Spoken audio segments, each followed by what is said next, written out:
Welcome back to the WTF1 Podcast, British Grand Prix edition. The gaps between the letters become more and more every single intro, I think. But you might be thinking, wow, guys, you're looking a little bit tanned. Well, that's because we were at the British Grand Prix, melting, getting absolutely fried at the WTF1 clubhouse where we camped with loads of fans.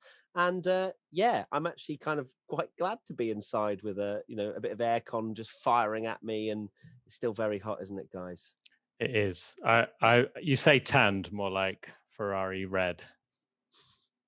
Nice. Yeah, it was very warm this weekend. Yeah, almost too warm. Not to be like one of those Brits, but it was very hot. I know.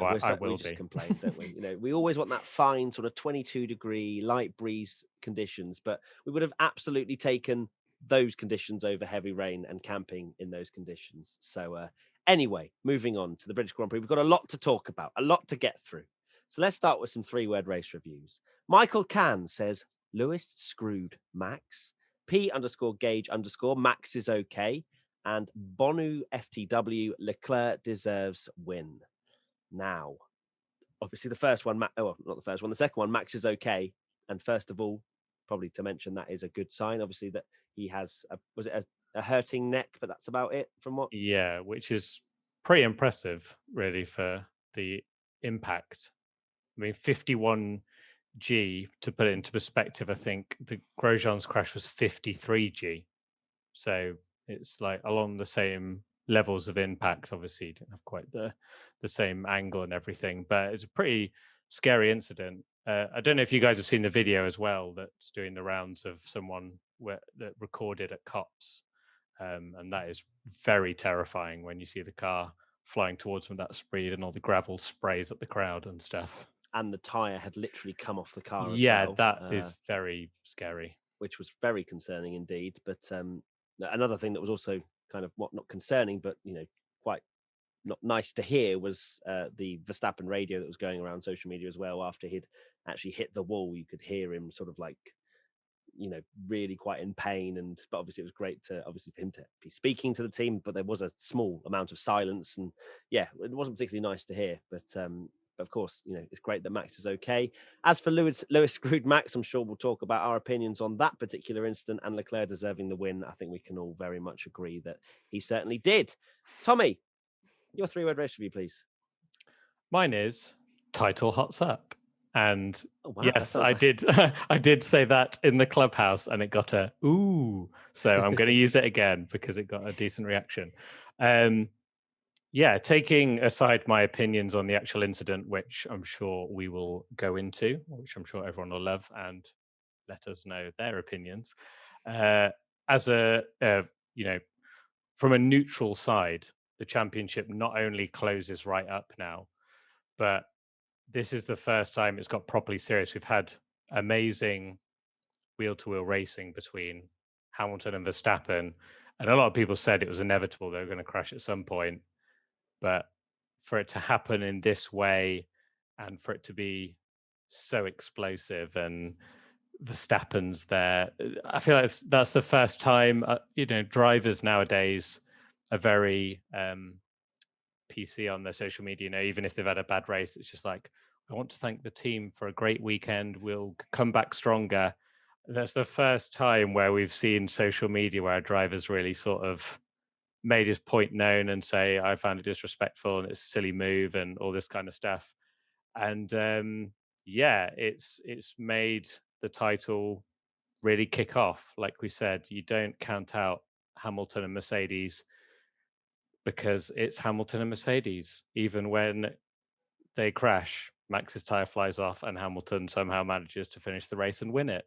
So you can't count them out. I was going to say, I don't think anyone or you were meaning when you say you can't count them out that it would come down to a crash. You meant more the fact that their performance would come back. But it's or just generally with count out. Yeah, you can't count out crazy things going on, and that's exactly what happened at Cops.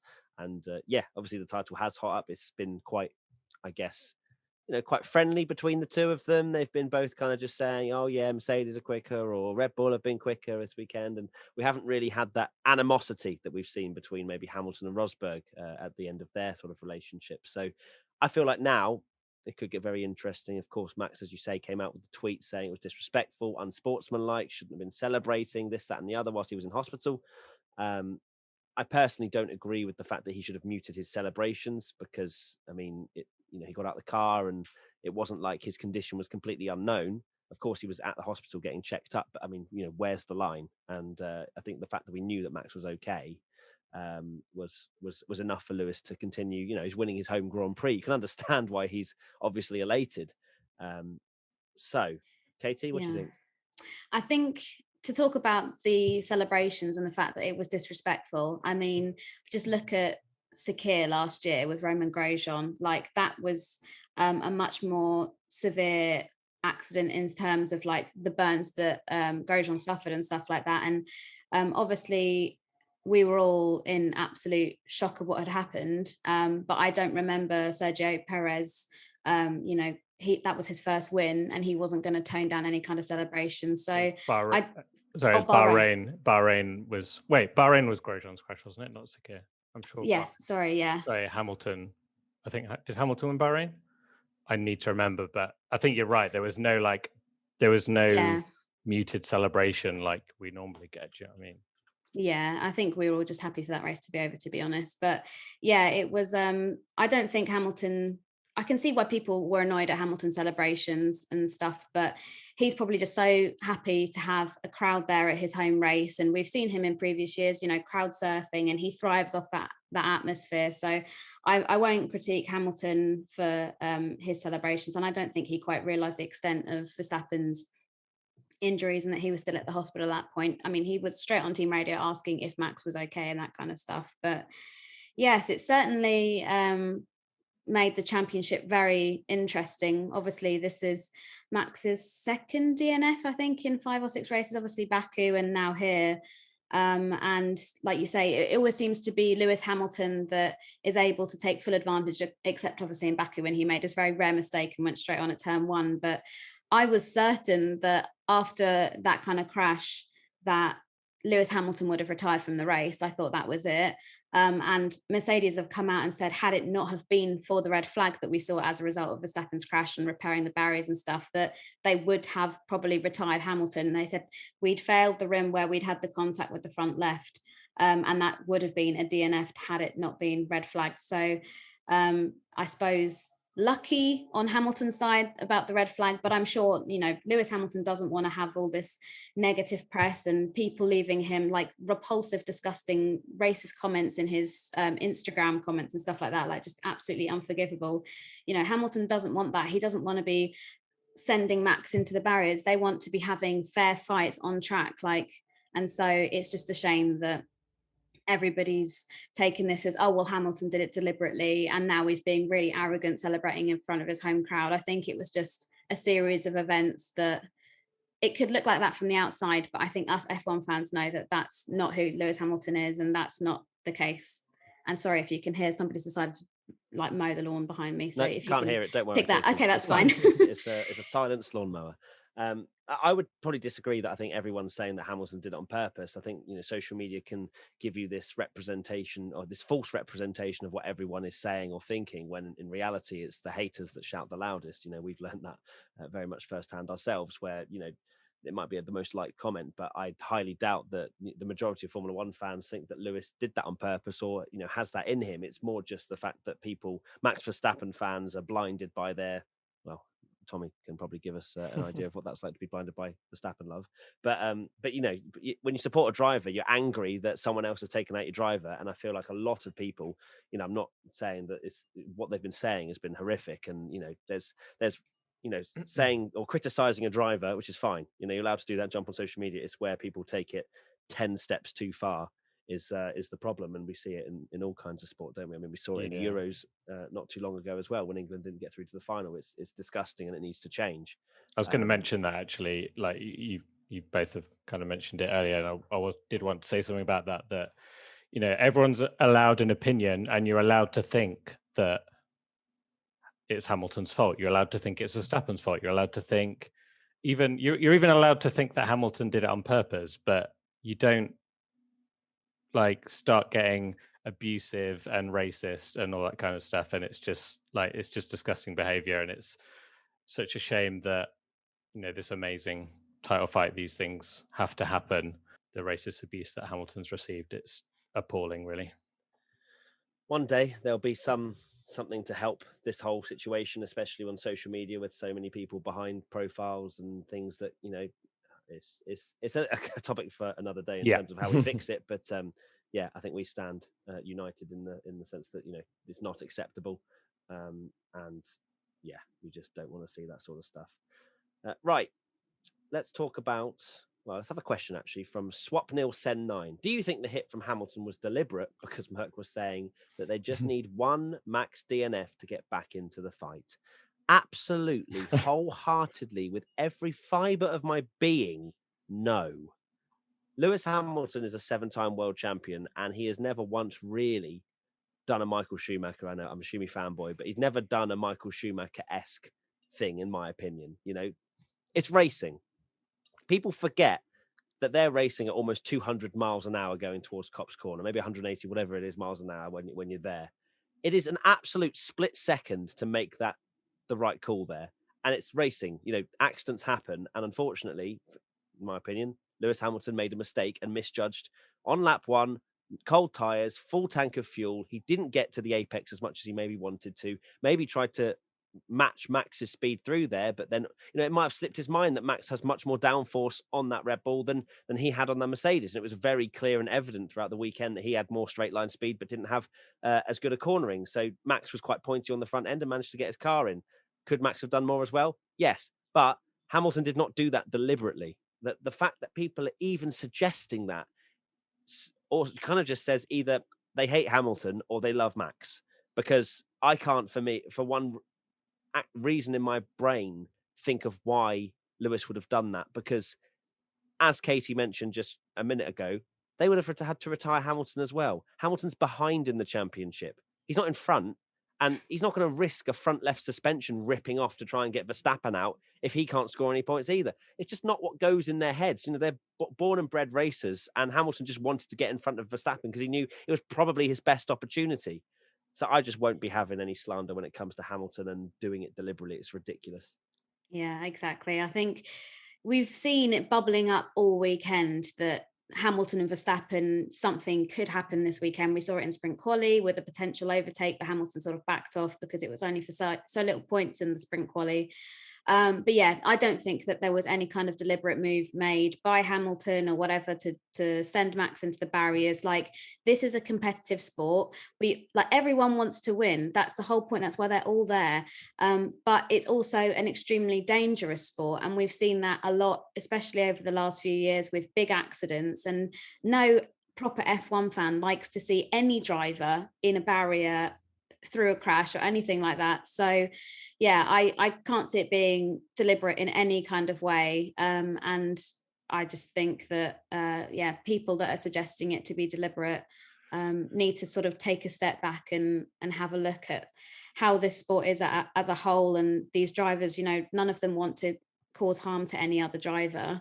And yeah, it's just sad that what was such a brilliant weekend, like obviously we were there on the ground and there were so many highlights to it, from having the first ever sprint qualifying and what an amazing job Charles did in the race, and to have Hamilton win a race because he hasn't won a race in a long time, and to do it in front of a home crowd. Like, there are so many nice positive stories that have come from this weekend, but it just seems like all the negatives are being brought to everyone's attention. But yeah, to answer the question, no, it was not deliberate at all. Yeah, I don't think it was deliberate. I'll stick my neck out and say that I think it was desperate. He kind of tried it in the sprint. We saw what an amazing run he got down Copse. They had a lot less wing, didn't they? And he could clearly get an amazing run there. But it's not deliberate. I personally think that is one of the biggest maybe not biggest mistakes, but like some of the not greatest driving, shall we say, of Lewis Hamilton's career. But that's not me saying I think he did it on purpose. It's very different to someone doing it on purpose. I don't think it's a Senna or a Schumacher kind of incident where he's gone in and he's gone, right, the only way that I can keep this title close is to take Max out. He's pumped by the crowd are cheering. He's had this amazing wheel to a battle and he's thinking, I'm not going to let Max bully me off the road. He's gone down the inside. And in my opinion, he was never making that corner. Didn't back out, which is why I think it's desperate. But it's not like he's sent it from a mile down and just gone, I'm going to take Max out. In my opinion, it's just a mistake from him, and he got a penalty. So clearly, they thought it was his mistake and they gave him a penalty. So in my opinion, it's kind of like that's that. That's that. There you go. Everyone can stop talking about it now. Tommy has said his view. I have solved it. Yeah, it's it's the nature of Copse being a very quick right-hander. It's the fact that it's a dirty inside line where Hamilton was forced onto. People were saying Verstappen was defending very hard throughout the entirety of that first lap. It's a miracle that they didn't come together a few times before that particular moment. So Verstappen clearly knew he didn't want to lose the lead because that could have been the race as well. So they're two drivers, especially Verstappen. He's known for this aggressive manner, whether it's overtaking or defending. He will go to the absolute nth degree to try and stop the driver from getting through, or for him to get through. So, yeah, I mean, there's some sort of maybe learnings that Max can also have about how he drives a little bit. I don't know, because if this continues to happen over the course of the season, it's going to become more of a lottery as to who wins, as opposed to Max winning on pure pace, which he can do in a Red Bull. So there might be some sort of learnings from there, because Max, I don't think, is completely faultless in the incident. I feel like he could have gone a bit wider around Copse, but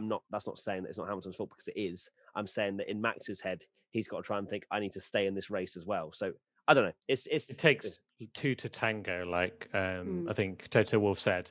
And I think, I'm unsurprisingly more in that I think Hamilton is a really bad mistake. But yeah, there is definitely an argument that Verstappen might say, oh, well, if I just literally let off the accelerator and let him go, I finish second, I've got a 33-point lead before this, which will get reduced a little bit, but not loads. But at the end of the day, that's not the way Max Verstappen drives. But I guess it's more of an argument of knowing Copse corner, there's so much escape road on the left-hand side. If he just gives Hamilton a bit more berth on the right-hand side where he is down the middle, then they don't come together. I don't know. The reason I think, that's kind of the reason why I personally think that the move is so bad from Lewis, is because I've seen a few people compare it to, I think it was Bottas in 2019 or something, when Bottas went down the inside of Hamilton.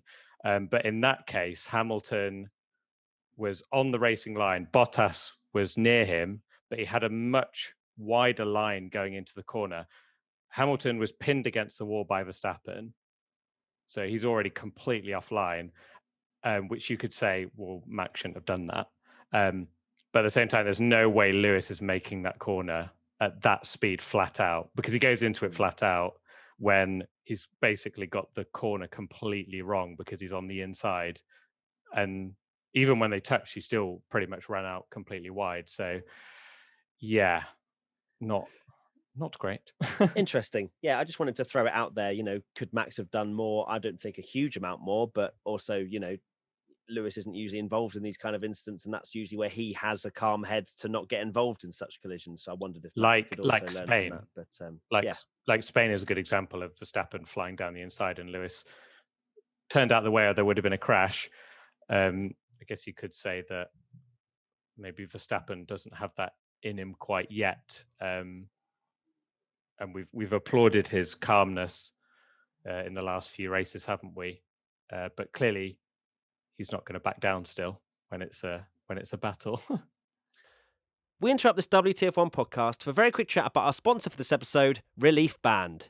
We've all experienced that horrible feeling, whether it's in the backseat of a car staring at your phone after one too many on a night out with friends, or even just the anxiety of a work day. Nausea can ruin a day, force us to change our plans, and in the most severe cases, make us unable to function. Anyone who deals with nausea knows how awful it is. You don't need me to tell you that.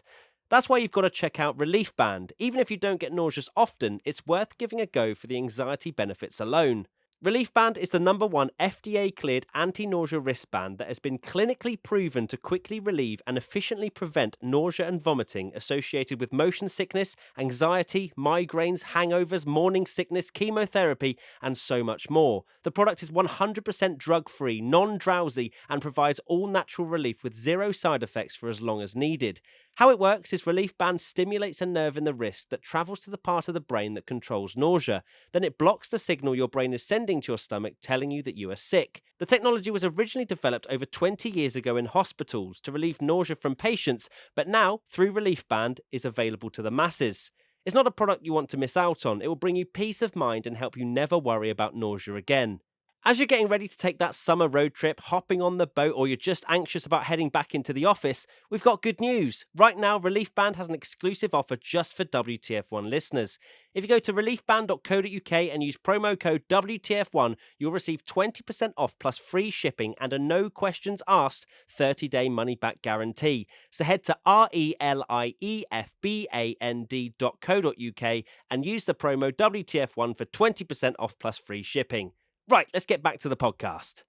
Right, next question at Chiclaire.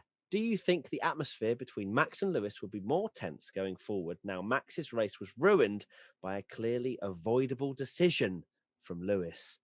Yes, I think it's gloves are off, as was in the thumbnail of Internet's Best Reactions. It's gonna be lit. I think Max especially doesn't have much of a filter in his brain, and clearly, because he tweeted that quite controversial tweet, and I'm sure Red Bull will try and calm him down before the next race at Hungary. It is Hungary, isn't it? I am. Yeah, it's strange it being Hungary after. Yeah, I was confused. But we are going to Hungary, so yeah, I think it's going to be awesome. I think even less room is going to be made between the two of them, and we could see them come together a few more times. Maybe it's a race to see who will get banned first using the penalty points system, but I think it'll be Lewis in that case, because did he get 2? He got 2 for.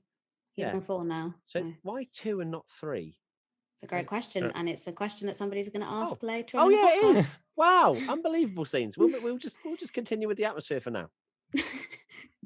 Are we doing the next question, or are we just going to carry on with that one? Well, I was waiting for you, Tommy, to talk about the atmosphere, my friend.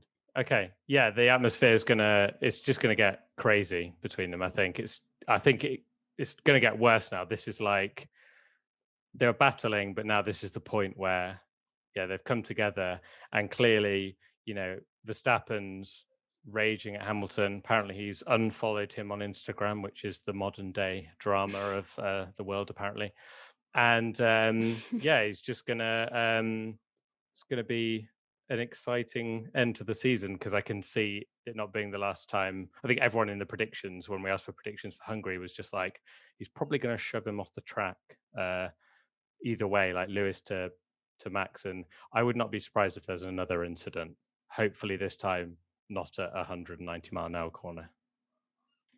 Yeah, well, I was discussing predictions with a friend for Hungary who was at the race this weekend. They were saying, put in there that Lewis and Max will come together again. And I was like, nope, I'm not going to do it. But it could well happen. I think Lewis is definitely going to be the one. He's the more mature of the two. He'll is it pass an olive branch? Is that the correct term? I think he'll try and be the good guy and say, really sorry if he's happy to admit fault and try and put it behind them, because up until this point they've both been very mature and very respectful of each other. Boring. I'm not.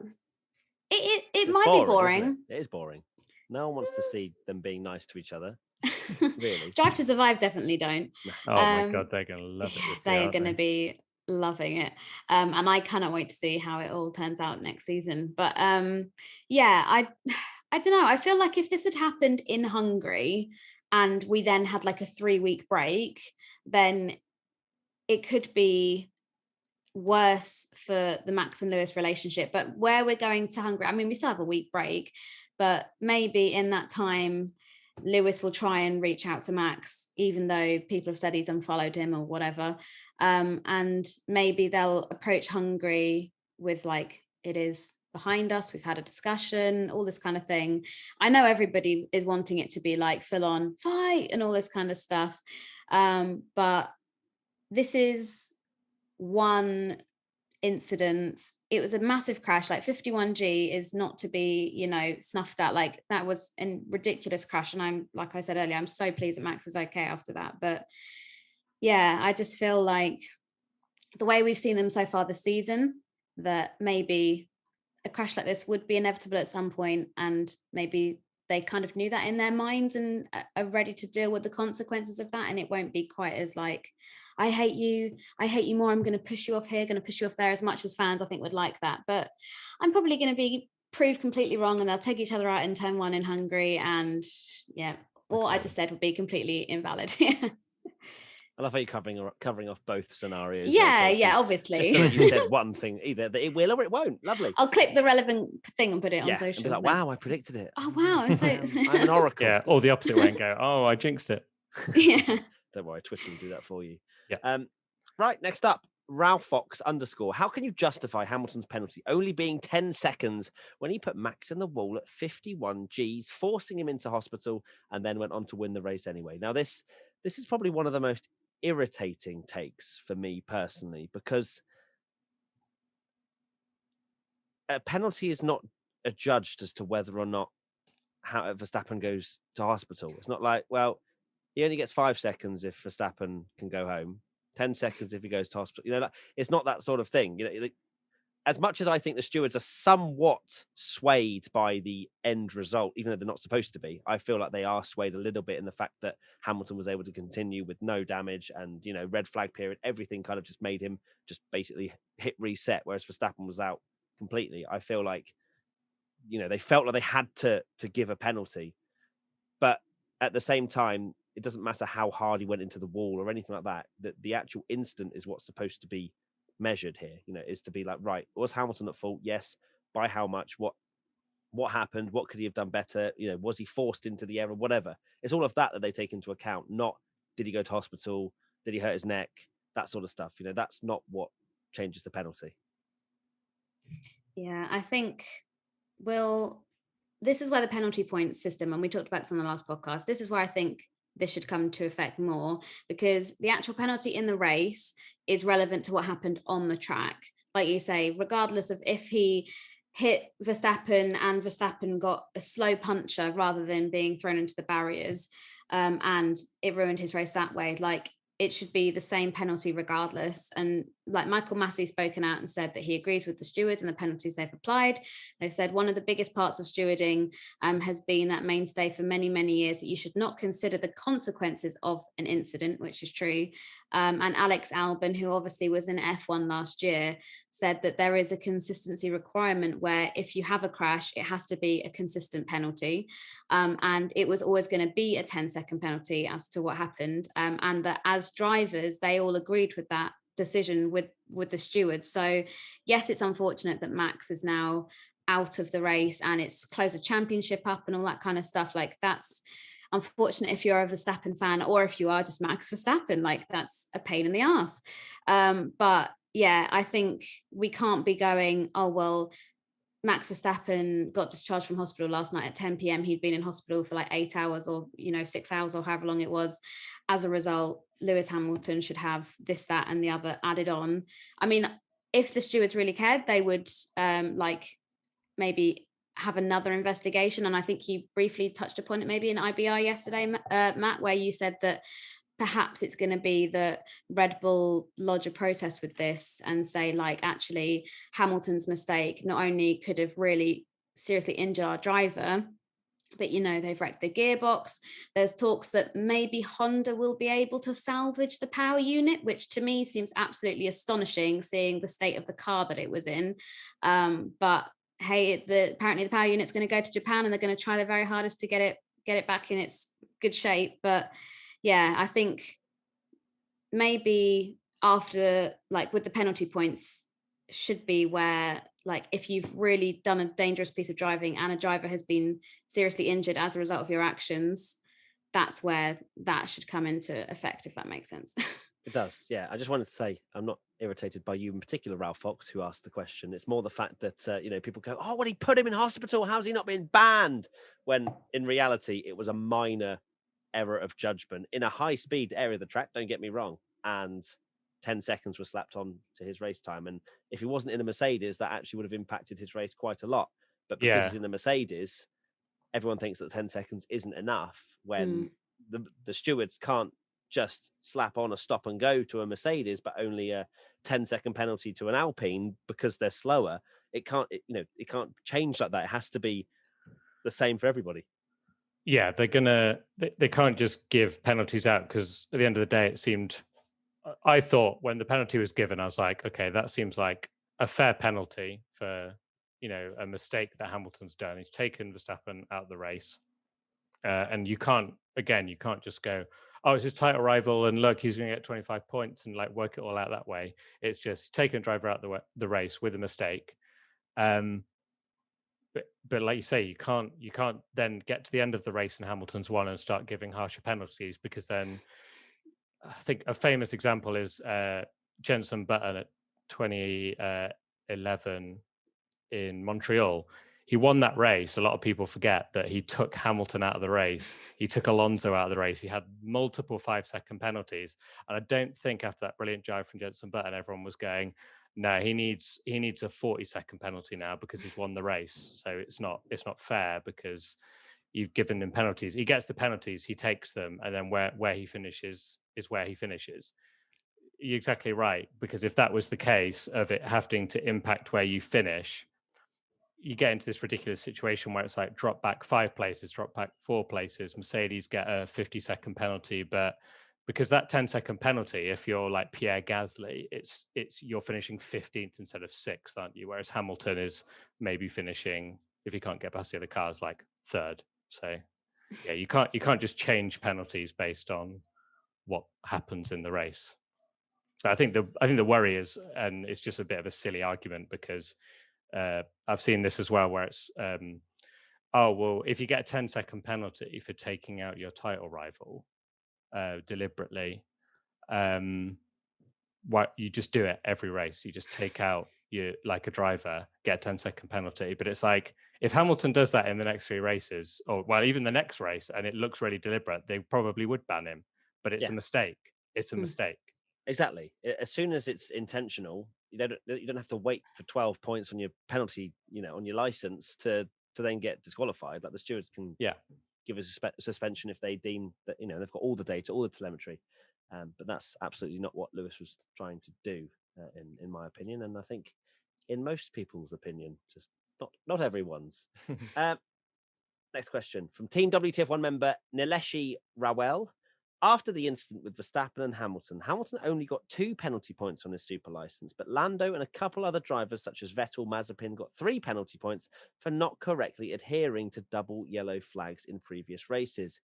Do you all think this is fair? No, I thought that Lewis was going to get 3 points on his license, to be honest, and I'm surprised that he only got 2. I don't really understand what the reasoning is behind it. I think it's more just pointing at the whole penalty point system being a little bit flawed in some areas. And we've spoken it before, like the incorrect position on a grid box gets you a penalty point. I don't think that's, if you're a millimeter off your line, that shouldn't be a penalty point, and neither should potentially just crossing a white line by 2 meters. But yeah, I'm very surprised that causing a collision like that was only 2 points.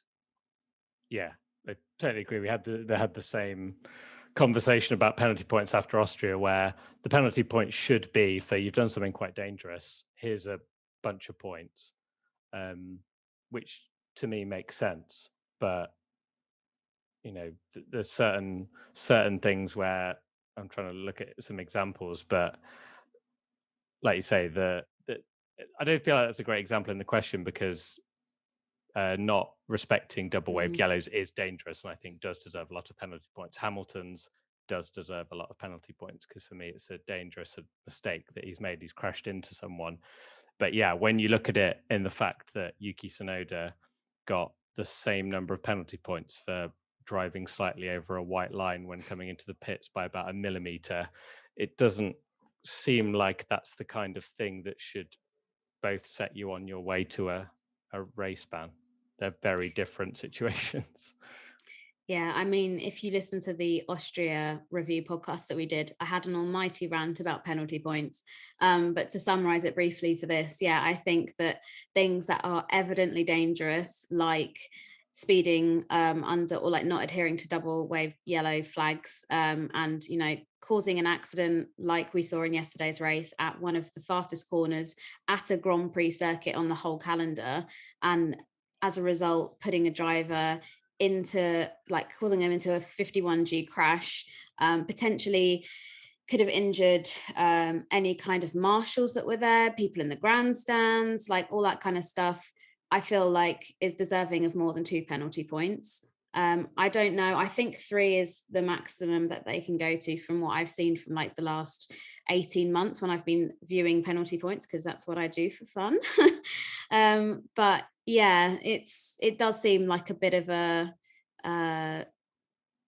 what's the word I'm looking for? Like not enough points for the actual actions that happened and You didn't get the word consequences. you were looking for, did you? Fish? Punishment I didn't. doesn't I fit just the crime, I think. So. Yeah, I honestly, like, my brain has been fried from the Silverstone sun. I still haven't recovered. I need like a lie down in a dark room for a long time after this podcast. In a dark, cool room as well. Yeah, that would be nice.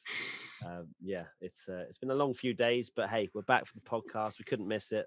We would have loved to have done it at the clubhouse, but time was a little bit short. But today we're bringing you all the insight, if not with just a slightly heavier bag than usual under my eyes. Right, let's move on to my 3-word race review now, and it's we haven't even got to that yet. I know. We've chatted a long time. It's crazy. It's I am grieving. I'm grieving the loss of Charles Leclerc's win, because my brain, as I said in IBR, Instant Best Reactions, 11 laps to go, comes over the tannoy, 8.8 seconds the gap. I'm like, oh my God, it's done. Like, it's actually done. It's finished. You know, let's just go home now. Let's go get ready for the podium celebrations. And Hamilton won. So like, my brain still hasn't comprehended that, really. I'm still in that moment, 11 laps to go. I'm in denial. That's basically what it is. Should have just walked out the grandstand and just been like, and done whole of IBR like, what a great win from Charles Leclerc. Yeah, literally just completely deluded fan. But the fact that, I mean, if you'd have told me last week that Charles Leclerc would lead every single lap of the British Grand Prix bar 3. Oh, that is painful when you put it that way. Literally, he led up until lap 50 of 52.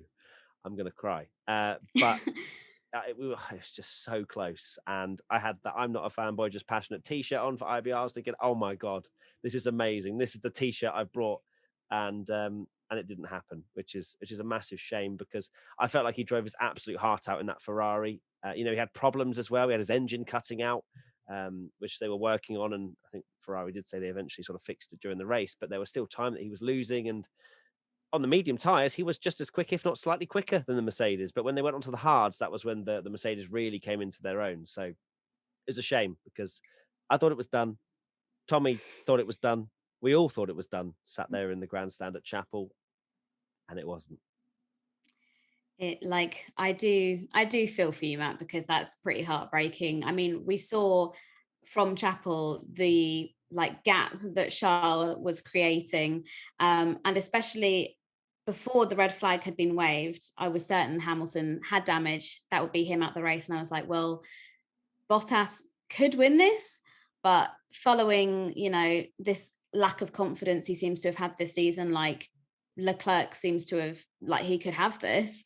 And yeah, I feel like the drive from him yesterday has to be one of the best drives from somebody all season. Like, it was absolutely phenomenal. I thought I was being brave by putting Leclerc podium in the prediction graphics that we make before the race. I thought that's really going out there. And then for him to lead all of those laps. Somebody, Fangio the Master on Reddit, pointed out that Leclerc has now led more laps in his F1 career than Daniel Ricciardo, which I thought was quite interesting. So yeah, Leclerc is on 296, which puts him 50th of all time in Formula One, and Daniel Ricciardo is on 292. But yeah, unbelievable drive from Charles yesterday. Yeah, it was an amazing drive. It would have, if he'd have, got over the line, it would have been a shock win, basically. That I know it's Ferrari and it's Charles Leclerc, who is a race winner and we all know is a brilliant driver, but there's no denying that the Ferrari is so far off the Red Bull and Mercedes when it comes to being able to challenge for race wins.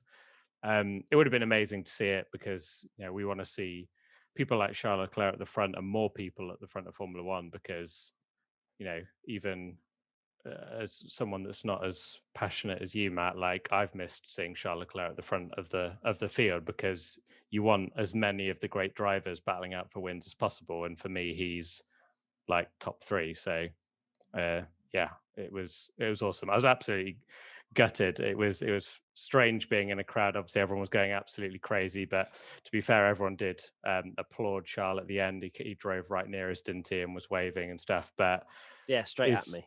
Straight at you, saw you. Yeah, it's waving straight He at saw me. you cry. He saw you crying. Yeah, he came to got me, console you. Yeah, but it would have been such a good win. But it's Hungary next, and they're going to be good. So don't worry. Hell yeah! Hopefully they will be. Question from Psycho Gios Akis: Isn't Leclerc leading 50 laps with the 4th fastest car and engine problems so underrated? Is this your burner account? Yeah, I would argue they were the 3rd fastest car this weekend. And clearly on the medium tires, their race pace was really, really good. So I'm not gonna, as much as I am, not a fanboy, just passionate. I feel like Ferrari had a pretty decent car this weekend, which was quite surprising, really, because it wasn't quite the same sort of track as Baku and Monaco Silverstone, but they still had decent pace. Leclerc was P4 in quali, sprint quali. Yeah, Friday quality. I'm so confused as to what. But anyway, he was top 5, and so yeah, the Ferrari was good. But then obviously with that incident, allowed him to be in the lead. And yeah, as I said, a brilliant drive from him. He couldn't have done any more. Clearly, just didn't have the pace on the hard tires. And whether those engine problems that he was having, the Ferrari, cost him any pace in that last stint, we'll never know. But it was still, I still would have taken a P2 had I known that going into the weekend. Yeah. It says a lot, doesn't it, about how action-packed the race was, that I've kind of forgotten that the sprint was a thing. And I know we did the podcast about it afterwards, but we're not really talking about it here and stuff, which is a surprise, because it definitely didn't overshadow the race. It was just this was like so chaotic that everyone's just talking about the main Grand Prix. But yeah, I'd agree with you that it was the 3rd fastest car. The fact that he got ahead of Hamilton. Hamilton was one of, I think if Hamilton obviously had the clear air, he would have got past him. And if Verstappen and Hamilton were in the race, I think they would have definitely gone off. But they weren't that far behind that they had enough pace to be able to hold Hamilton off, and it so nearly happened. If maybe if he'd got that, if he'd got a slightly bigger penalty, would have done it. Or maybe if Lando had not had a botched pit stop and got ahead of Bottas, and it took a little longer for him to get through, you never know. But it's painful when you're about to see an underdog win, and it almost felt like it was inevitable when Hamilton started taking the chunk out of the lead. It's really exciting, but you're also like, wasn't exciting at all. This is painful. I felt no excitement. Just dread. Yeah, it was pretty tough to see that happen, because like you say, we were all kind of rooting for Charles, because it would have just been such an unbelievable result coming into the British Grand Prix. I don't think any of us could have predicted something like that. But like you say, the Ferraris were looking surprisingly quick and pacey this weekend, and it always makes me chuckle, because whenever they're really quick, media will speak to the drivers and they kind of well, we didn't really expect it like this much, and it never seems to be like, yep, we're going to go into here and we're going to be really super quick. It's kind of just like, oh, like the car's really well set up. And I had some sort of fear in the back of my mind because the Ferraris have struggled so much with their tire wear, especially in recent races, and with Silverstone being so demanding on tires, I was like, this is just gonna like fall back. But Leclerc, no, he did an amazing job to hold that lead for as long as he did. And although I'm happy for Hamilton to have won, you know, it keeps the championship exciting in front of his fans, because there were so many Hamilton fans in that grandstand with us. I mean, I think we might have been like the only 4 in our row, kind of been like, Charles, come on. Like, I was certainly one of the only people sat down when he got through. That's yeah, but overall outstanding drive from him. And I feel like Carlos also, you know, he was very unlucky with this pit stop, super slow pit stop, because he said afterwards that he thinks he could have been top 3, which, I mean, a double Ferrari podium in Silverstone would have been madness. I'm not sure how he thinks that could have happened. It had to have not like butchered Beaten qualifying in the sprint. Yeah, that's what I mean. His starting position is what ruined it. I think, yeah, if he'd have done a decent so he's not saying that off the back of like in the race. He's saying if I think no, he generally he said I would have been top 3 had it not been for the slow pit stop. Just the slow pit stop. That's a bit of a strange comment. That's a stretch. I'm pretty sure Bottas had it covered, but okay, interesting. All right, well, because he was 20 odd seconds behind Leclerc before they both pit. So, oh well, we move. Katie, what's your 3-word race review? Mine is promising for McLaren, and that is the fact that we finally have both of the drivers in a top 5 finish for Danny Rick, which has been a long time coming. And yeah, good job from Ricciardo to hold off Sainz. But obviously, like we said, Sainz did have the slower pit stop, but it was exciting to watch them come around every lap, and Sainz always seemed to be really very close to Ricciardo. And I was thinking, it's going to be a repeat of Austria, wherever it was, where it literally got to like the last few laps and then Sainz overtook Ricciardo, and he managed to hold him off. So he did a great job. And yeah, it's amazing to like look back at previous years at Silverstone. I think somebody did a graphic. I can't find it right now, but yeah, that at this point in like 2017, that like McLaren had 2 points to their name or something like that 10 rounds in, and now they're on like 160 something. So yeah, ridiculous, but glad that McLaren are sort of on that upward slope, because it's been a roller coaster of emotion for those poor McLaren fans, especially over like the last few years. It has, and you know, the whole energy seems great around McLaren. You've got Lando in the form of his life. You've got Danny Rick, hopefully, fingers crossed, taking another step forward. Although I'm hesitant to say that because I've said that a couple of times, and then he's then gone and had a pretty poor weekend the next time round. So we'll see. You know, that maybe there's just some tracks that he feels more comfortable in the McLaren and others not. You know, it's just, you know, maybe he's just not got a complete bit of control over that McLaren at every single venue. But we'll see. We'll see in Hungary how he gets on. But yeah, it's great to see that McLaren are slowly taking steps forward. I hope eventually they'll be able to join the Mercedes, Red Bull fray, and maybe even Ferrari as well. Can you imagine if it's all 4 of them? You know, with similar pace cars next year, that would be sensational to watch. So yeah, it was a good weekend for McLaren, but not like they were really, you know, making many inroads to Ferrari. Well, they didn't make any inroads to Ferrari because Charles Leclerc finished second. But still, you know, it's going to be a great fight between those two teams for the entirety of the season, I think. Yeah, their whole season's been really impressive, and it seems like this is one of those races, yeah, where McLaren just need that consistency, especially with Ricciardo being up there as well, if they're going to want to take the fight to Ferrari. But yeah, you're right, things are looking really good for McLaren. It was strange coming back to Silverstone 2 years and it being in 2019 90% Mercedes fans, and this year was 90% McLaren fans. You know, the orange caps everywhere. You know, McLaren are in a really good place that, you know, they've got such a fan base, and yeah, they just seem to have, like you say, they were the laughing stock, weren't they, with the Alonso and the Honda era, and like you say, getting 2 points in a whole season. I think there was, you know, they were like 9th in the championship or something, and now they're there fighting top 5 consistently, which is McLaren scored incredible. 30 points in the entirety of 2017. Whoa. So, that's not great, huh? No, not Good really. era for McLaren. Then it was 62 in 2018. In 2019, they scored 145. 2020, they scored 202.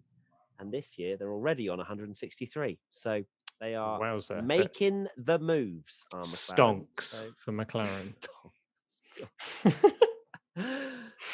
Question, John Mar 959533059. Can we talk about how mega Lando is doing to be third in the championship rather than the Lewis Max bashing? Is Lando doing a mega job, or are Perez, Bottas being bottle jobs? I think it's a mixture. I think Lando's having a great season. He's taken advantage of pretty much every single race weekend of the McLaren that he's got underneath him.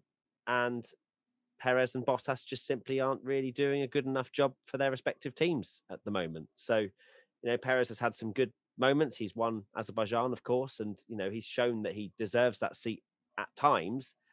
But then you had like Silverstone this weekend where he lost it under traction and, at Chapel pretty much, wasn't it? So there's clearly moments where, he's losing a huge chunk of points, as is Bottas as well. And that's how Lando Norris is just like chilling there in his McLaren in P3 in the Drivers' Championship. Right now, he's going to the award ceremony, which I'm sure he was not expecting at the start of the season. So I don't expect him to be there. I expect Perez and Bottas to have good results, especially with the cars that they've got.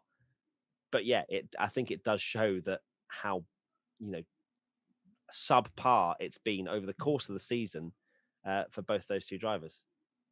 Yeah, no, there's no doubting that Lando Norris has been a ridiculous talent this year. It seems every single podcast we get asked about Lando, and we always have such high praise for him.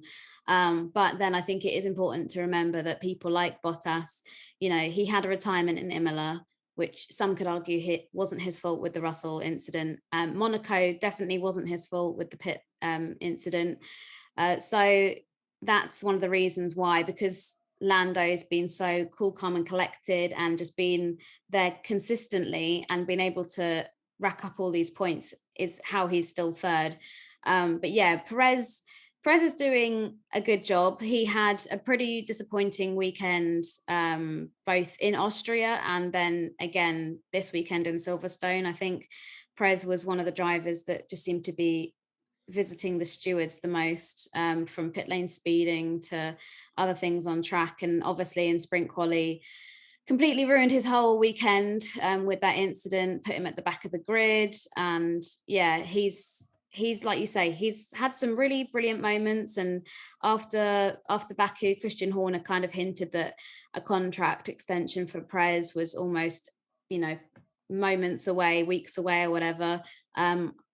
We'll see how he gets on in Hungary, but I would probably think that they'll just want to get that signed, sealed and delivered. And, we'll hear something about it maybe over the summer break or something like that. But yeah, I don't think it's necessarily Perez and Bottas being bottle jobs to an extent. I just think that they've had a bit of bad luck and Lando's just been there consistently getting all the points. But yeah, that's because he's putting on a phenomenal drive this year.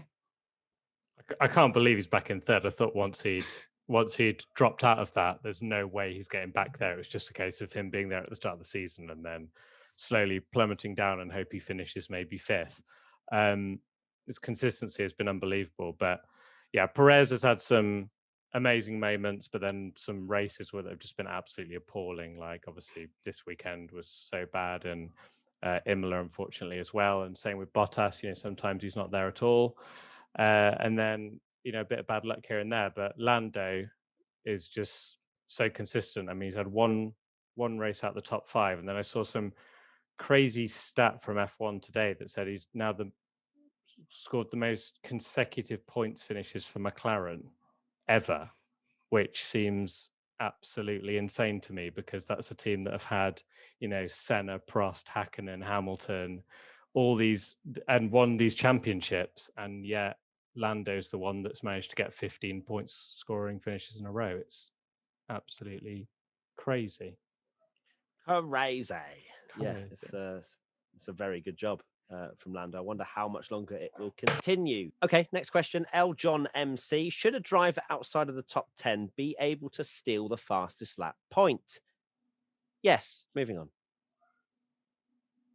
Yeah, I don't know that. Oh, I mean, I don't mind. Again, it's just, I mean, I'm glad they don't get a point if they're outside of the top 10. I almost did think actually that it was fairer to give the fastest lap to the person that's within the top 10. But then no, I'm fine with them being able to steal it. Do you think, because I didn't really realize this had happened, because it's obviously crazy watching it in the stands, and I've like watched the race back now, but it's fascinating that Perez obviously sat in 10th place, and they've gone, because ultimately if he finishes 10th, it's 1 point or 1 point away from Mercedes, so you could argue. But the fact that they've said, sacrifice your race completely so Hamilton can take away a point for Max in the title and will end up on the same constructors' points, that shows that Perez, again, there's obviously talk about Bottas doing everything he could. Perez is happy to do the same thing. Both teams clearly ready to use both their drivers as much as possible in this title fight. But this, to me, is where I don't like the fastest lap point, because I think it does have potential to become a bit of a farce, because we've seen it in Formula E. I know Katie's eyes will light up now talking about Formula E, but imagine you get into that final race of the year. I know this is how the points work and deal with it, but we get into that final race of the year. Hamilton or Verstappen are winning the title, and there's 3 laps to go, and then Bottas and Perez can essentially pit, drop down the order, take a fastest lap point, and the title changes. While that's just the way it goes, and that's the point to deal with it, I do not want to imagine the Twitter storm after something like that decides the world title. I mean, I know it might happen, but that literally happened in Formula E, and 2 cars were driving around doing fastest laps to try. Yeah, they took each other out at the beginning of the race, and then the championship was decided on a fastest lap. That genuinely did happen. Was that the first season? First season, I think. Second season. I mean, it's still very unlikely that will happen, but look, if it does, it's jeopardy. Fastest laps actually give us entertainment throughout the season.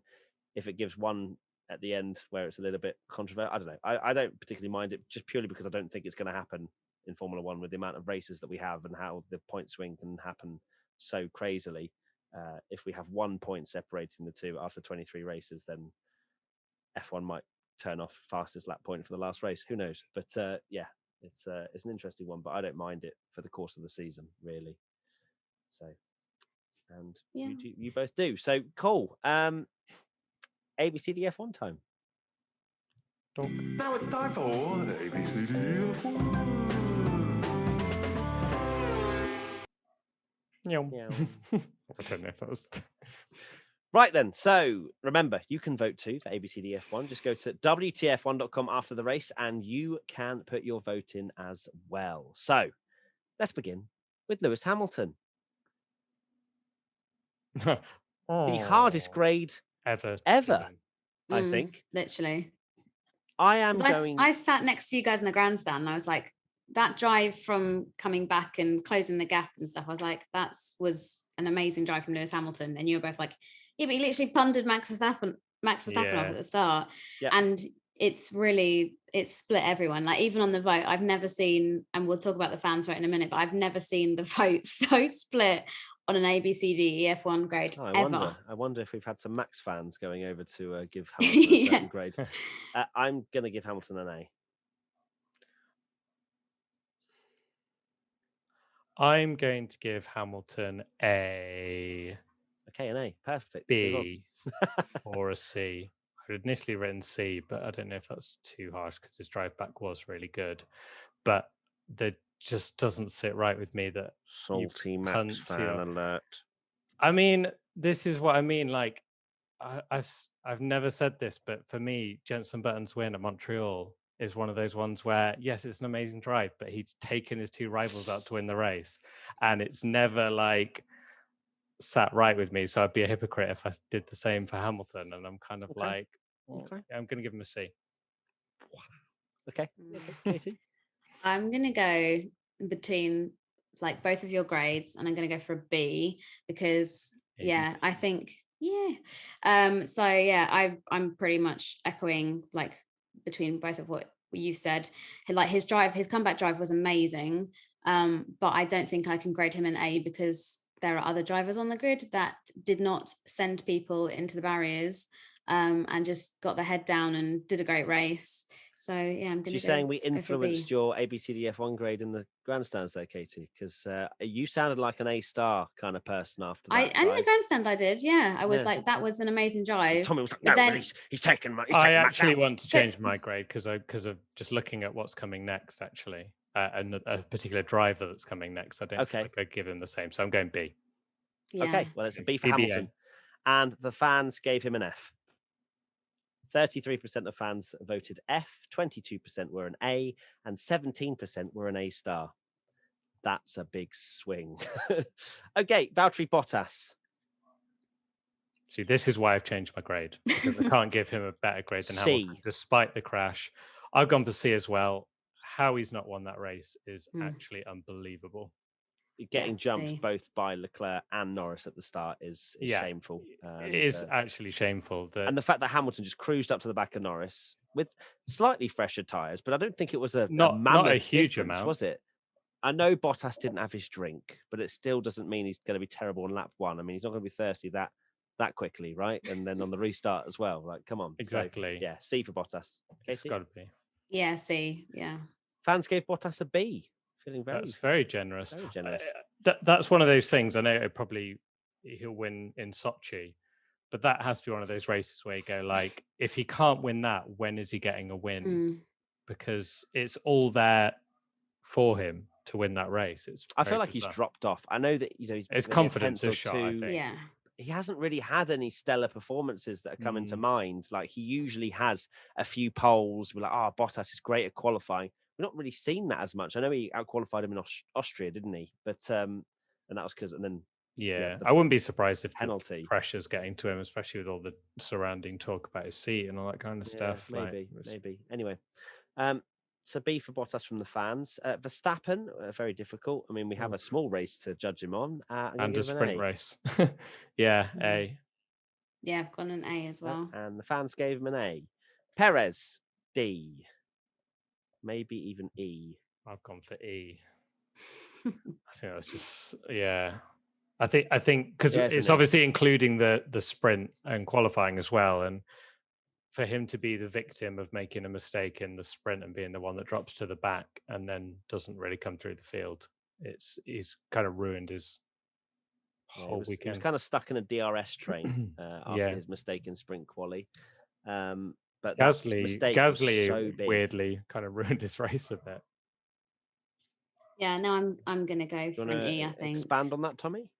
Oh yeah. Well, sorry, I guess I didn't know if you guys knew what I was talking about. Obviously not. The fact that Gasly was trying to get past an Alfa Romeo and Perez was behind him, and because of the DRS train, Perez could never get close to Gasly because Gasly had the DRS to the Alfa Romeo. And it was interesting to hear that the Channel 4 commentators were like, Helmut Marko needs to be on the phone to Gasly and tell him to get out of the way, which that's another interesting thing that could come into it, and probably something that wouldn't sit right well with fans if the B teams start now getting involved in the championship. I think that could cause chaos. No, he didn't. No, so that's what I mean. They're just running their own race, so which is good to see. Cool. So, Katie, what are you giving to Perez? I gave him an E as well. He, it's clear that the Red Bull had pace. We saw it from Max all weekend. And ruined his race in sprint qualifying. That was he was like, Alonso was the star of sprint quali. Perez was the big loser from sprint quali because he binned such potential brilliant result. And what could have been in the British Grand Prix had he been higher up that grid, he could have been looking to get a good podium position there, but instead was at the back of the grid and just like a very disappointing race from him. And It was very he's disappointing, needed. yeah. He's needed as well because Yeah. he could have been in the mix and blocking Hamilton from his 10-second penalty and stopping him coming through the field. So And Leclerc could have won. Thanks, missed Perez. it. They missed it even more. They missed him even more than they Yeah, would have even definitely. if Max was in the race. So Yeah, now with the there's only 4 points between the two, with Red Bull leading the constructors now, which is a massive huge point swing after Silverstone. And the fans gave Perez a D, and we gave him an E. Lando Norris, Hey, yeah, I mean it's an A. Yeah. It would have been an A A. star probably if he'd got a podium, although that was down to the pits. So I'm no, it's an A, unfortunately, because we didn't know if he would have been able to keep Bottas at bay. So yeah, A for Norris, and the fans gave him an A as well. Daniel Ricciardo, I'm going to give him a B. yeah, gone B as well. Oh, I went for an A for Ricardo. 14 seconds back on his teammate. Yeah, but held off Sainz, and like fair play to him for doing that. And yeah, I just think it's just deserving of an A. Good result. Fair. I guess, yeah, for me it's just we've given like so many Ricardo a B for expectations finishing of in 10th and stuff this season. So yeah. I feel like he needs a little bit of a promotion. Otherwise, he'll just get a B until he's like on the podium, and then he'll get an A. I think for me, I'll give him an A when he beats Norris. That's my that's criteria. And the fans gave him an A as well. So there you go. Charles Leclerc, A star, easy peasy. Easy. Perfection. A star. Almost perfection. Almost. I mean, yeah, you can't begrudge him. No, you can't. And the fans gave him an Nothing A you star could as do. well. Carlos Sainz. B. Yeah, B. Screwed yeah, qualifying, but decent recovery, I guess. Yeah, it was a good. And if it had not had a slow pit stop, he would have finished P3 apparently, which I don't believe. But still, yeah, good drive in the race, and yeah, so a B and a B from the fans as well. Vettel, going to be an E for me. Spun on his own and ruined his race pretty much from there. I've gone for D, but I guess it's no different to Perez, really. No, but I guess think- he started well. He started well in qualifying, unforced error, ruined his race. Yeah. I mean, yeah. it's in my head, it's the same as Perez in the sense Yeah, that it's an fair. unforced error, ruins his race or ruins his weekend. Sorry. Yeah, true. And it's in the race, which ultimately is the worst one. Yeah, I've gone for D, which is still not an ideal result, but I don't know. I don't feel like it's fair to compare to Perez because Perez is in a car that could win the championship this year, and Seb's in an Aston Martin. I'm not saying that the mistake Seb made is not ideal, which is why I've given him a D. But yeah, Perez threw away way more than Vettel did in an Aston Martin. Like, what's he going to do best? Like P8, P9? That's the reason for my I think D. he was But fighting Alonso, still wasn't he, for P6 at the time? Because I think Sainz was Yeah, behind. it was up there, but yeah, I'd love to give him an A star for his wonderful and wholesome litter picking with fans for 3 hours after the race, which is just the most Sebastian Vettel thing ever. But unfortunately, not a great race from him. So are you sticking with a D, Tommy? I'm going for D still, yeah. Okay, all right. So the fans gave him a D as well. Lance Stroll, I think it's a B. I mean, he finished P8. Aston clearly had decent amount of pace this weekend. They both would have scored points had Vettel not spun out. So I think it's a B. Yeah, made up a lot of moves on both starts. So yeah, good drive from Stroll. B. Yeah, B as well.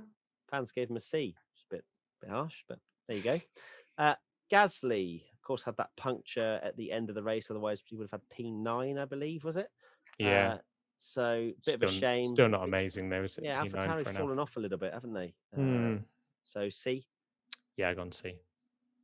Yeah, a bit of an average weekend for Gasly, and especially in qualifying, he had a disappointing quali as well. We're so used to seeing him really up there and around P6, P5, that kind of thing, but that just didn't happen this week. So yeah, C. Okie doke. And the fans gave Gasly a C as well. Tsunoda, he scored a point, but still kind of C territory. He kind of inherited it from Pierre. Yeah, he did a crazy strategy, but yeah, he definitely was on the downfall of lack of experience from like the short practices and the sprints and stuff, but made it back to get a point. So it's just a average C, really. Average C. Average C. The fans gave him a C as well. Fernando Alonso finished P7. Pretty decent. Beats his teammate again by just over 4 seconds. Course was the star of sprint qualifying. I think I'm giving him an A. Yeah. Great weekend from him. And the fans gave him an A as well. Ocon, I'm going to give him a B. Finished P9, only 4 seconds back from Fernando. Just a little bit worse, but I don't think he deserves anything worse than a B. Yeah, he finished higher up than I kind of in my head that he was. But yeah, that's decent. So yeah, give him a B. Yeah, B as well. Ah, lovely. I felt like he's really So anonymous. easy. I think like he's quite anonymous Yeah, in that just race. kind of- And when it's ninth, it's like, oh, actually, that's a decent result Yeah, for an Alpine. Points, isn't it? Yeah. Fans gave him a C, which was interesting. Okay. Kimi Raikkonen, of course, ended up P15, beaten by Giovinazzi again. Although he did Oh, have that it was spin the with spin Perez. with Perez. Yeah, Oh, they were Checo. fighting. He was fighting for a point. Yeah, he What was. happened? So was it Perez's fault? Maybe. I don't think there was any Bit of further a action racing with incident it. kind of thing. Yeah. It was C one of those then. midfield things where they just don't. They're like, we've had a busy day with the Verstappen and Hamilton thing. Yeah, just Can't do any more. carry on. I'm going to give him a C. Yeah, C. Oh, very in sync, boys. Lovely. And the fans gave him a C as well. Giovinazzi finished P13. C. Yeah, C. Yeah, I mean, I hate giving him a C all the time, but he's not done anything. Consistently Yeah. C. Just like... yeah, I mean, P13 in an alpha is better than like being at the back of the grid. But I don't know. I feel like if Kimi was fighting for Yeah. points, it's not fair to give Gio the same grade. So I'm going to go for a D for Gio, which seems harsh because he was slightly, like I say, so anonymous during the race. But yeah, I can't Yeah. be giving them the same grade. I think that's fair. Especially like, I think maybe he'll just appreciate the D rather than a C for a change. Yeah, just That was something a a very bit weird, different. that's a very weird conversation. Please don't clip that. Oh, that is being I clipped. love it. At least he appreciates it. Though. That's good. I've not done one of them yet. It's been a No. long week. yeah, Oh, I'm God. sorry, guys, if the energy is not as high as usual in this podcast. We are absolutely finished. We're Yeah, shattered. I think my Kimi Raikkonen Oh, sit was. Oh, Okay. hello, Frank. Hello, Frank. My Kimi grade was kind of like a high C, and then I think I would have given him a B had he scored points. And then Giovinazzi, I think, yeah, it's just like a mediocre. Didn't really see you see. So are we giving him a C then? Tommy, you sticking with the C? I'm going with C still, I think. Okay, fans gave him a C as well. George Russell finished P12. So many opportunities to potentially get points, but didn't. Kept B. messing up his start. Yeah, B. Yeah, I think B's fair. He did some pretty good stuff. Got through to Q3 again, which is amazing. But yeah, just maybe the conditions weren't quite right because that he just seemed to completely drop back. It's a as soon sign of how kind of far they've come that Mm. George Russell's finishing 12th in a Williams, and we're like, B. Yeah, Rather than like Yeah. A I star, know. which would have been 2 years ago. You've been like A star. But yeah, so true. Fans gave him a B as well. So there you go. Nicholas Latifi. I don't think I ever see him in the race. Just No. ever. He finished P14. it's not bad. Beat he a was Red not Bull, far so- off George, to be fair, during Yeah, that I was race. surprised by that. He kept up the pace for George. It's horrendous in qualifying, but he was fine in the race. I still think I don't know if it deserves a B. I don't think it's a B. I've No, got No. a C. C. Yeah, see. And the fans gave him a C. Nikita Mazepin. Well, he beat Mick Schumacher, I think, for the first time ever in He a race. did. Still not Uh, seen the move that people were mentioning. Nope. Someone was telling us in the clubhouse that they were at the corner. Mazepin went for a bit of a dive bomb, got past, and was apparently quite a good move. So Interesting. And his pace was actually all right. Does it warrant a B? no, No. No. C for Mazepin. it's a C, I And think. For the both of fans them. gave him an F. Was yours a C as well, Katie? Yeah. Yeah, I think I'd have gone for a C. And for all the people moaning, just because I can imagine it already, we're giving Mick Schumacher a B when he finishes 50 seconds ahead of Mazepin and Yeah. him a C. So, Mazepin. Not needs when to, they're like, a couple of seconds Yeah, when they're a apart, couple of yeah. seconds, he needs to comprehend to beat him, really. Absolutely. And Mick Schumacher, also a C. Yep. Yep. Yeah. Cool. And the fans gave him a C.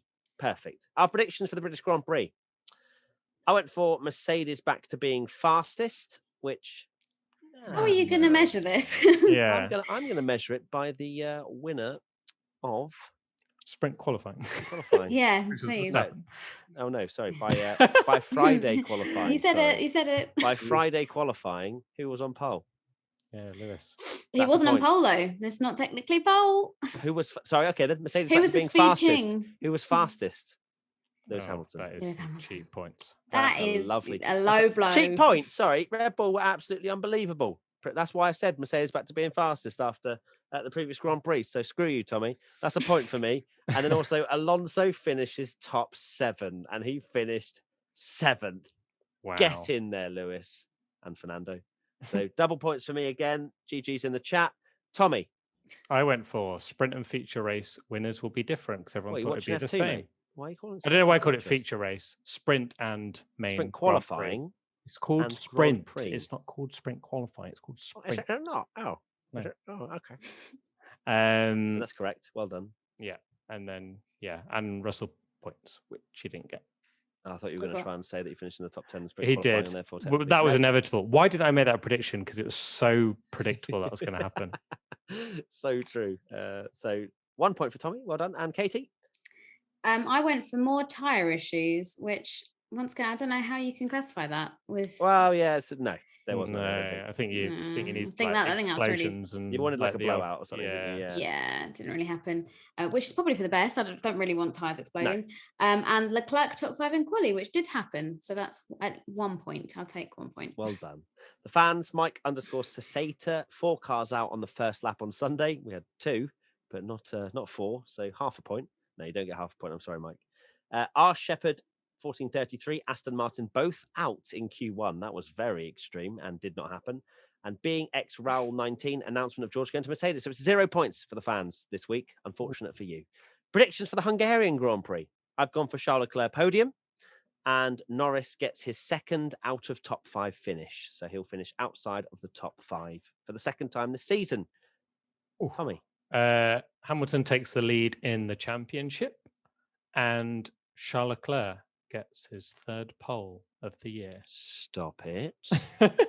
Stop it. Don't be saying stuff like that a day after my heartbreak, okay? Fine. You're reviving my hope, and that's He's not. still very vulnerable. Well, Hungary should be Yeah. very good for Ferrari. I'm really excited for that. I think We've all gone Should very be. Ferrari heavy predictions because I've What's gone yours, for Katie? both Ferrari's top 5 in the race, and I've said that Russell will get through to Q3 again, but who knows? Wow. Anything with George Russell, just throw it in there. Love it. And the fans, Bumblebot 30, Valtteri Bottas win. Give you 0 points now. LFC _Luke 1. Feel like there's going to be another incident with Max and Lewis. You can take that. I'm not going to go anywhere near that prediction. No, G31 says both Williams make it into Q2. I feel like there's going to be some points handed out this week. I think they did that in 2020, didn't they? Both Williams They got did through it to this Q2. year, didn't they? They did it in France. Yeah, but at this track last Oh, year they were. right. Oh, right. Oh, did they as well? Oh, I think so. brilliant. Oh, there you go. There's a bit of a nugget of information from Katie Fairman's brain. I'm just going to double check it's correct. 1 second. Okay. Anyway, that's pretty much it from us at the WTF1 podcast. Tommy, final thoughts? It would have been good to film at the clubhouse, but we couldn't because we were all very warm, ran out of time for all the work we were doing over the weekend. But I didn't get to say it in the other podcast because I just complained about the sun. But what I will say is that the clubhouse experience that we had at Silverstone, our own campsite, was absolutely amazing. Absolutely loved the whole weekend, and it was just so for me, like one of the first times where I could truly see sort of how much like this brand helps like Formula One fans come together and enjoy the community and stuff. And we had people that had, Frank's bored of my final thoughts, come on their own to the campsite and make friends for life there, which for me is absolutely awesome. So loved it. Katie? Yeah, just echoing the fact that the clubhouse was just an incredible experience. I mean, like you said earlier, we're all thoroughly exhausted, but it was just so good to be back at a racetrack, back with F1 fans, just chatting, having a good time, doing quizzes, and just, like having the best weekend I've had in a very long time. And yeah, awesome to hang out with you guys as well. Lovely. In And my final person. thoughts are thank you to everybody that came and said hello to us at the British Grand Prix as well, not just coming and camping with us, but the huge numbers that turned out every single day. It's mind-boggling the amount of you that decided to waste some of your time to come and speak to us, three plebs. But it was really, really lovely. And, I just don't really want to see all the pictures that were taken because my face was full of sun cream and just the sun was just reflecting off my forehead. I had a lot of nice low chin selfies as well. Oh, yeah, love a chin Yeah. selfie from like the shorter generation. But very, it was awesome. So thank you, everybody that came up and said hello. And that's pretty much it. So thank you, Tommy. Thank you, Katie. And we will see you for another podcast very soon. Bye. Bye. Come on then, finally get up here. Hey. Hey, Frank. How you doing, bro? Frank, whose fault was it? Verstappen or Hamilton? Oh. Well, controversial, Frank. Yawn if it was Lewis. Hamilton's fault. Yawn if it was Verstappen's fault. Oh. Oh. I think that's leaning Yawn more towards Verstappen. if it was He's a on the fence. racing incident. Wow. Frank's Yawn just if it was wanting his Tommy's dinner. fault. Yawn if it was Katie's fault.